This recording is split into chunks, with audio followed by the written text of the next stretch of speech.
Hello and welcome back to another riveting chapter of The Rebels, written by me, Nadia Sayapin. As you can see, I am back on my home territory, which means I can now read to you from the book itself. If you preferred it with me reading off the screen, do let me know because I can switch back to that. It really just depends on people's personal preferences. If you're brand new here, this is part of a playlist. We are on chapter 38, so I'll link the remainder down below so you can find it. And welcome. I'm really thrilled you found me. So, The Rebels, chapter 38. Quick warning, I do read this without any editing. One, because I cannot figure out how to upload the edited video. It just and not working. And two, because the person I actually read this for thinks my mistakes are funny. There's no accounting for taste, is there? So, chapter 38. The incessant ringing in my ears drove me crazy, and I shook my head, trying to clear it. All that accomplished was to make my head swim, and I rolled, wondering why were there rocks on my bed? And when did my bed get so hard? My hands scrabbled for purchase, and I realized I had something in it. I tried, but I couldn't see anything in the dark. Then it occurred to me that my eyes were closed. Opening them took effort, so much effort. I raised my free hand and found dust on my face. The thing in my hand coalesced into my rifle, and the dust.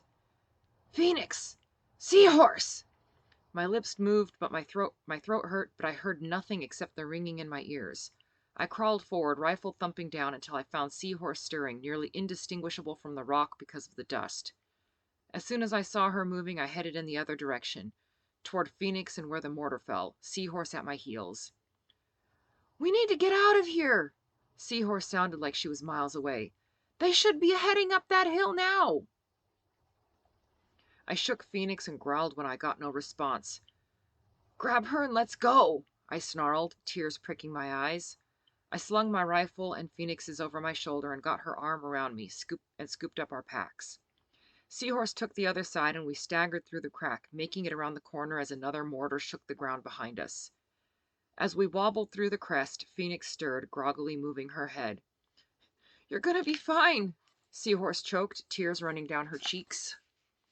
We set Phoenix down and I ditched the gear before staggering back to the trail, tripping the last trap we had. A rock slide to block the trail and make crossing the ridge more difficult. When I made it back to the other two, more dust rising in the air behind me, Phoenix finished downing a canteen of water and looked, well, like I couldn't tell. Dust caked all three of us, and I took a drink from my own canteen, swirling water around my mouth, trying to wash out the grit. We don't have long, I rasped. If we head to the second point, we can slow Steve down a little more. No, we can't, Seahorse said grimly. I looked at her confused, and she continued. The rifles are blocked. We won't get a shot out of any of them until they're cleaned. I looked, and sure enough, there was almost as much dust on the rifle as there was on me. Well, fuck me, I said mildly. That's damn inconvenient. Phoenix entered the conversation. Guess we better start running. Run my ass! I shouldered the rifles again. I'll be lucky if I don't fall down the damn hill. Seahorse chuckled hoarsely. Come on, she said as we boosted Phoenix up. Let's go, oh fearless leader. Fuck off. We headed south, crossing the other ridge and leaving enough signs to keep Steve's attention. The day ended fine and I breathed deep, enjoying the sharp scent of pine and dry earth. We continued into the night, following a barely discernible deer trail over the ridge before camping in a hollow left by a downed tree. By the light of the moon, I worked to clean my rifle, setting out the pieces on a blanket neatly spread on the ground.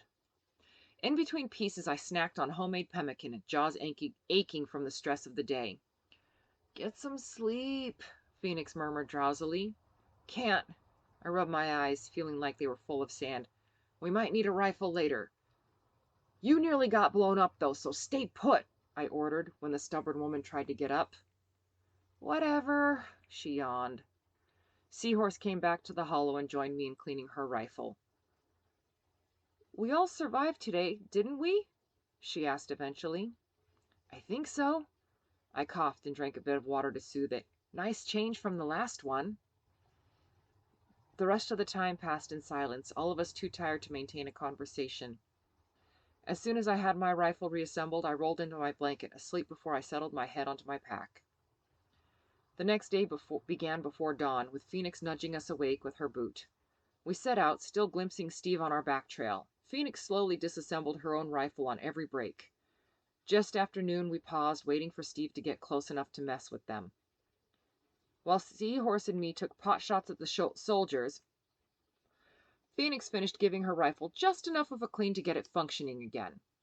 In the confusion, we took off at a run, and at the first breakaway heading east, we turned, careful to erase as much of as we could of our exit from the trail. I hid behind a tree, breathing shallowly, while Steve continued south, creeping through the brush. The slope rose steeply enough that my feet were level with the men's heads as they passed our hiding place. After they'd gone, we crossed the ridge, leaving the soldiers far behind us. This high up, we could still see the sun. It made a stark contrast to the shadowed valley below us. "Did you see how many?" Phoenix shook her head, breathing evenly. "Counted 50, Seahorse said, resting her hands on her knees, taking a breather and stretching her back. "There, see?" I copied Seahorse's pose, my spine popping as I exhaled. "We only had 50 on our trails, just like you were hoping, Seahorse." In the trees once more, we swung north, heading back to our home turf. Water was scarce at this altitude, so we drank sparingly until we'd find good water. Then we'd drink as much as possible after filling our canteens. We were crossing a creek with clear, fast water when an odd crackling sound had us scattering before the noise properly registered. Seahorse and Phoenix disappeared off the trail with barely a whisper, and I stepped sideways around a huge pine, clutching it to keep from slipping down the slope, holding my breath to hear if the sound repeated. "Yeah, close but no cigar," drawled a familiar voice. "I can still see your hip, idiot." I swung out from behind the tree, grinning. "'S not my fault my mama gave me wide-ass hips. Serious!" Sirius stood, hands on her hips in the middle of the trail, her blocky form taking up the entire narrow space, grinning so wide I could see the gap from her missing tooth. She had a new scar on her jaw, but the rest of her looked as familiar as home. I lunged toward her and she met me halfway, clutching each other tightly. When we finally let go, the rest of our teams had arrived. Seahorse checked in with the sisters first, while Phoenix ruffled Thorin's hair. The boy ducked away, swatting her hand playfully. The corner of my mouth pulled down. We'd have to tell him about his father at some point. "What brings you this far out?" Sirius asked. "Oh, you know," I shrugged. "We felt like a little walk. Figured we might stretch our legs a bit." Sirius snorted. "You're still full of shit," she observed. We laughed, and Phoenix and Seahorse filled them in on our latest escapade. "How are my parents?" Thorin asked eagerly when the tale was finished. Silence dropped and I grimaced, wishing we'd made it back to the lair before he'd asked. He took one look at me and swallowed convulsively, tears starting in his eyes. "Mom? Dad?" "Your dad, Thorin," I said quietly. "He died saving your mom." His face crumbled. Sirius stepped forward, wrapping the kid in her arms. Lightning and thunder engulfed the two of them, and the rest of us gave them space. The boy pressed his face against my cousin's shoulder, his muffled sobs heartbreaking. Too soon, I had to break them up. Steve could come around the corner at any moment, and we needed to be gone. Sirius shifted slightly as her crew looked shifty. We've brought help?" "Soldiers?" Seahorse whispered, hope shining in her eyes. "No. Think more along the lines of inside information." Sirius whistled sharply, and a small shape stepped hesitantly out from behind a tree and walked cautiously down the slope, accompanied by the pup Obelix. A second later, thunder and lightning blocked the path, stilling our hands when we tried to draw weapons. The girl walking oh so carefully down the hill was Korean. "What the hell are you doing traipsing around with Steve?" Phoenix was nose to nose with Sirius, spitting mad and ready to break my cousin's neck. "She's not the enemy," Sirius repeated, losing her patience after so many repetitions. "Sung Ki is another person who needed help. We found her being hurt by her own side." I pinched the bridge of my nose, hoping it would help ease the headache. We'd long since found a hidey hole for the night inside a thick copse of cedar trees. This was one of several hiding places we'd found and equipped with... Yeah, we don't miss that, do we? With canned goods and spare ammunition. The excuse for a discussion had been going ever since we'd stopped. "How long has she been with you?" I finally asked. Sirius looked gratified to have a different question. 3 weeks. We found her on our way back. Right. And what's your assessment? Sun Ki was sent east for punishment. Sirius glared at Phoenix. She'd actually spoken out against the treatment of people here. How do you know she wasn't sent to find us and be a mole? Argued Phoenix. Because we found her being gang raped! Thorn shouted, unable to bear it anymore. Phoenix, silenced at last, held up her hands in surrender, bowing her head slightly to Sun Ki. In the ensuing silence, Sirius and the others gave us the short story, since the long version would have to wait until we were back at the lair. The walk back to the lair could have been accomplished in a few days, but happily, such was not the case. There were numerous small groups of soldiers hunting us through the mountains, trying to be sneaky. Some we made vanish completely, on others we practiced catch and release. Any group of 5 or less disappeared, while the others we just messed with a little, shooting them up and running away. That ends chapter 38. And